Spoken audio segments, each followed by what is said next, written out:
औरव ऋषि और पितरों का रहस्य कथा की शुरुआत होती है जब स्वयं औरव ऋषि के सामने उनके पितृ प्रकट होते हैं और उन्हें एक भयानक विनाश से रोकते हैं। बहुत समय पहले भृगु ऋषि का वंश अपने तेज तपस्या और विद्या के लिए प्रसिद्ध था। लेकिन एक समय ऐसा आया जब क्षत्रियों और भृगुवंशियों के बीच भीषण संघर्ष छिड़ गया।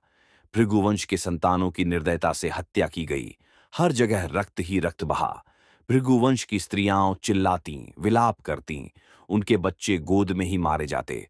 वातावरण में केवल कराह, चीत्कार और विलाप की ध्वनि गूंज रही थी। इसी भयावह समय में जन्म हुआ औरव ऋषि का।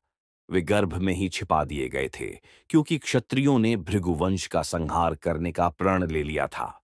औरव ने बचपन से ही केवल एक ही चीज देखी, अन्याय, रक्तपात और अपने कुल का विनाश। यौवन में पहुंचकर औरव का क्रोध ज्वालामुखी की तरह फूट पड़ा। उन्होंने तपस्या की और ऐसी अग्नि प्रकट की जो पूरी सृष्टि को भस्म कर सकती थी। उन्होंने प्रण लिया, जिन क्षत्रियों ने मेरे कुल का नाश किया है, मैं उनकी जड़ काट दूंगा। सिर्फ क्षत्रियों को ही नहीं, पूरी पृथ्वी को अपनी अग्नि से भस्म कर दूंगा। देव, दानव, मनुष्य, सभी को। औरव की आंखों से अग्नि बरस रही थी। उनके मस्तक से ज्वाला निकल रही थी। उनका तेज देखकर देवता भी भयभीत हो उठे। जब औरव की क्रोधाग्नि पूरे ब्रह्मांड को जलाने लगी, तभी अचानक उनके सामने पितृ प्रकट हुए, प्रकाशमय स्वरूप में, शांति के साथ। वे बोले, वत्स औरव, तुम जिस कारण से क्रोध में जल रहे हो, वह कारण तुम नहीं जानते। हम ही तुम्हारे पितृ हैं। हम ही वे पूर्वज हैं जिन्हें क्षत्रियों ने मारा था।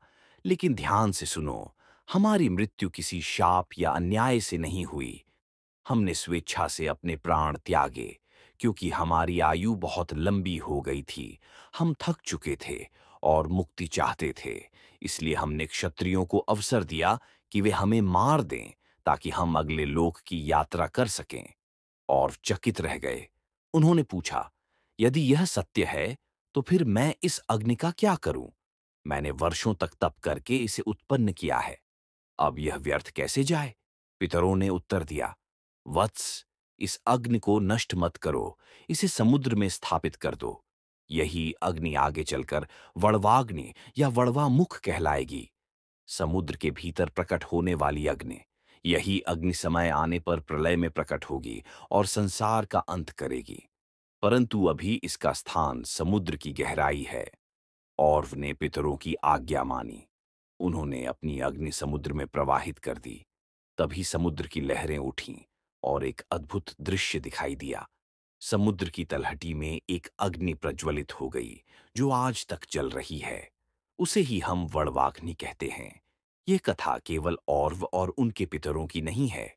ये बताती है कि पितरों का मार्ग हमारी समझ से परे है। वे केवल अर्पण या विधि से ही संतुष्ट नहीं होते, बल्कि वे सृष्टि की गहन योजनाओं का हिस्सा हैं। औरव का क्रोध यदि पितरों ने न रोका होता, तो शायद उसी समय पृथ्वी जलकर नष्ट हो जाती। परंतु पितरों ने आकर न केवल अपने वंशज को रोका, बल्कि पूरी सृष्टि को विनाश से बचा लिया। तो दर्शकों, सोचिए, यदि औरव अपनी अग्नि को छोड़ देते, तो आज यह सृष्टि शायद अस्तित्व में ही न होती। क्या यह सच नहीं कि पितर केवल हमारे पूर्वज ही नहीं, बल्कि वे अदृश्य रक्षक भी हैं, जो सही समय पर आकर हमारी ओर पूरी सृष्टि की रक्षा करते हैं?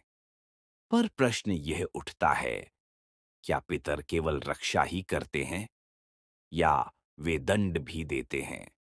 इस प्रश्न का उत्तर हमें अगली कथा में मिलेगा। कहानी जानने के लिए वीडियो को लाइक, शेयर और चैनल को सब्सक्राइब कीजिए।